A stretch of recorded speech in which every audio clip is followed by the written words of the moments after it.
Good morning. Agad nakabihis niya na.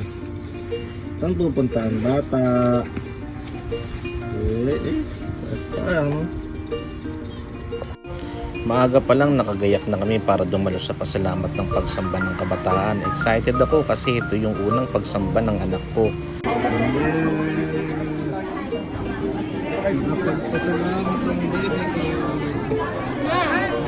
Naging mabiyaya ang pagsamba na kahit sa sobrang sama ng panahon ay marami ang nakadalo. Pagkatapos nga ng pagsamba ay mayroong pang giveaway na pinamahagi ang mga may tungkulin sa pagsamba ng kabataan.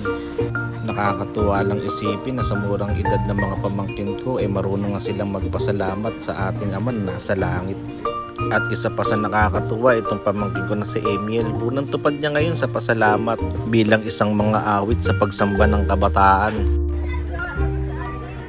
Ang